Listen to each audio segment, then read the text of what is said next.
Oke teman-teman, di video kali ini saya mau memberikan tutorial bagaimana cara membetulkan mesin semprot elektrik ya. Nah, jadi penampakannya seperti ini. eh, Mesin semprotnya ya, tangkinya seperti itu. Nah, rata-rata mesin semprot itu komponennya sama ya. Dimana di situ ada beberapa komponen, yaitu meliputi aki atau baterai, kemudian saklar on off, terus colokan charger ya, colokan charger, terus ada indikator eh, baterainya ya, indikator tegangan baterai, kemudian ada potensiometer untuk mengatur kecepatan putaran daripada motor itu sendiri. Di sini ada motor plus pompanya ya, atau bahasa gampangnya pompa ya, pompa elektrik. Nah, di video kali ini saya memberikan tujuannya, yaitu bagaimana cara merakitnya. Nah, jadi cara merakitnya ini supaya kita bisa membetulkan ya. Nah, rata-rata yang sering mengalami kerusakan itu biasanya di bagian aki, ya itu yang pertama. Kemudian yang kedua di bagian potensiometer atau pengontrol kecepatan. Hanya itu saja ya yang biasa sering terjadi kerusakan di bengkel-bengkel sini. Nah, oke, langsung saja kita melakukan proses perakitan. Tetapi kita kenalan dulu ya. Tadi kan ada baterai, tombol on off, kemudian indikator tegangan, ada colokan charger atau cas aki, kemudian ada potensiometer. Di sini ada eh, motor atau pompa. Wis. Dari mana dulu kita mau merakitnya? Oke, jadi yang pertama pada konsep dasarnya yaitu di mana si aki itu bertujuan untuk memutar motor ya.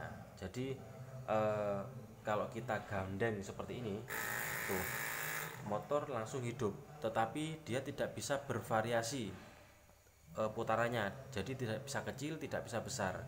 Nah, makanya harus dikasih bahan tambahan, yaitu yang namanya potensiometer ya. Jadi seperti ini pengatur kecepatan eh, daripada motor itu sendiri. Di sini ada dalamnya ada rangkaian elektronik ya. Oke, langsung saja kita rakit. Nah, jadi awalnya kita rakit dari sini. Dimana yang harus kita ketahui yaitu di bagian kakinya itu ada tiga. Kabel merah positif seperti biasanya umumnya, kemudian kabel hitam itu negatif, dan kabel hijau ini adalah output. Nah, outputnya itu berupa positif apa negatif ya. Outputnya kabel warna hijau, nah itu eh, negatif ya teman-teman. Keluarannya itu outputnya itu negatif. Tetapi di sini teman-teman jangan berpatokan dengan warna kakinya ya, atau warna kabelnya. Biasanya itu saya sering temui warnanya itu merah, hitam, biru, terus merah, hitam, sama kuning. Nah, jadi pokoknya selain warna merah dan hitam itu outputnya itu massa yang nantinya akan dibuat kendali di bagian motorannya. Oke, kita langsung saja pasang positif ke positif seperti ini ya. Oke. Nah, kemudian negatif ke negatif. Oke, tinggal satu ya. Ini menuju ke massa ya, menuju ke massa. Jangan menuju ke positif. Kalau ke positif nggak bisa hidup motornya ya. Menuju ke negatifnya kakinya ini motor. Oke, ini tak jelaskan secara pelan-pelan saja ya. Semoga teman-teman bisa paham. Nah, terus yang bagian kabel merah itu masuk ke positif. Tuh kan ya. Bisa langsung hidup. Nah, karena di sini potensiometernya itu memiliki semi tombol ya, atau dalam artian itu bisa off ini.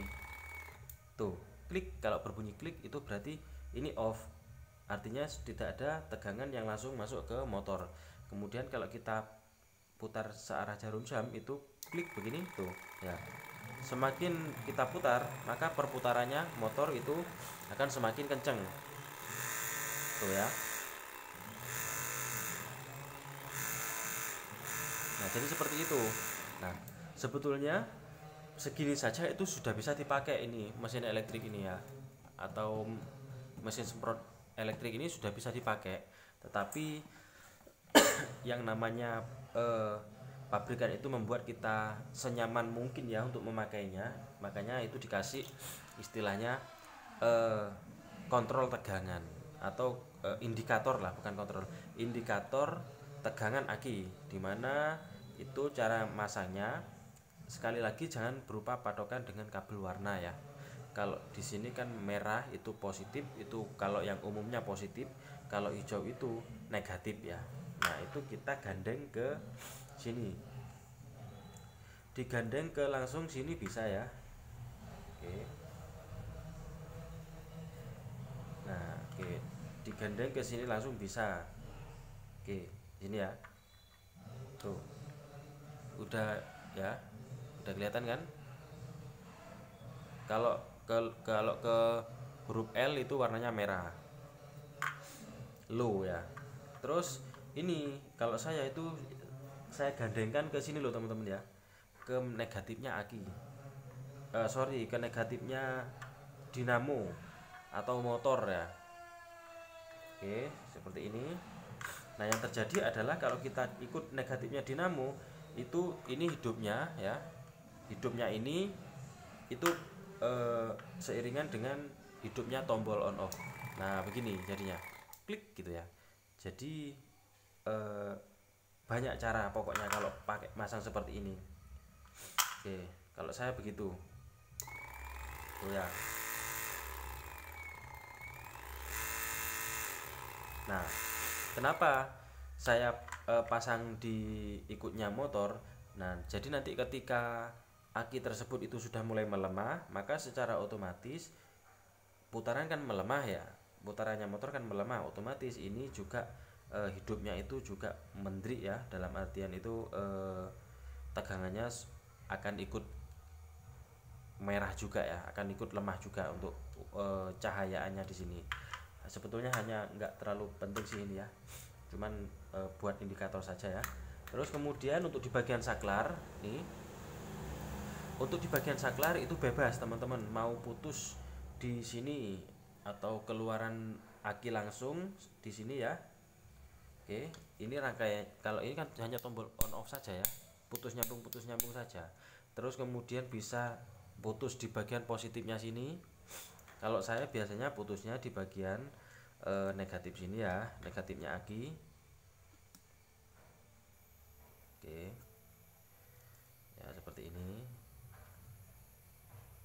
sama saja ya, baik mutus positif mutus negatif itu sama saja, karena ini hanya tombol saja untuk memutus dan menghubungkan saja ya. Tuh begini ya. Jadi kalau kita tekan posisinya ke 0, klik seperti ini, itu semuanya pasti langsung akan mati ya, semuanya pasti langsung akan mati. Oke seperti ini, saya coba tekan klik. Nah otomatis akan padam semuanya, baik indikator, potensio, artinya sumber tegangan dari aki itu tidak ada sama sekali ya. Nah seperti ini. Nah kenapa saya ambil di bagian langsung dari aki untuk memutusnya, karena biasanya kalau orang itu nyemprot kan udah ketemu setelannya itu ya, setelannya ini semburannya itu sudah nyaman segini saja, kemudian biasanya kan orang langsung pinginnya itu instan tek gitu ya. Kalau putarannya nah separuh istilahnya udah ketemu semburannya di bagian ujung setiknya, spuyernya, biasanya orang itu kalau mau ngisi air lagi kan pengen tinggal instan ya, tik. Nah jadi tanpa memutus di sini. Nah kalau memutus di sini juga sama ya, memutus dari sini juga sama. Nah dia juga mati. Nah jadi di situ teman-teman ya, bebas pokoknya, bebas sama saja. Kemudian yang terakhir yaitu kita tinggal pemasangan di bagian charger di sini, cas aki. Cas akinya itu biasanya ada indikator seperti ini ya. Oke, yang perlu diperhatikan karena di sini kabel bawaannya itu enggak berwarna dua ya. Ini ada N ya, ada N dan ada L. Nah teman-teman sebetulnya harus tahu dulu ujung-ujung setiap kaki cas. Ini ada dua, yang dipakai hanya dua, meskipun lubangnya itu 3, tetapi yang dipakai itu hanya 2 tuh. Nah di sini hanya 2 ya. Nah jadi teman-teman harus benar-benar tahu ya, apa namanya, mana kutub negatifnya dan mana kutub positifnya. Nah kalau sudah ketemu, kita tinggal pasang saja dari sini ya. Kalau umpamanya di sini positif, ini negatif, langkah baiknya ini diganti ya. Warna positif itu warna merah ya, yang paling umum. Tuh, tinggal begini saja. Oke. Langsung dari sumber aki ya, kabelnya aki. Wis gini.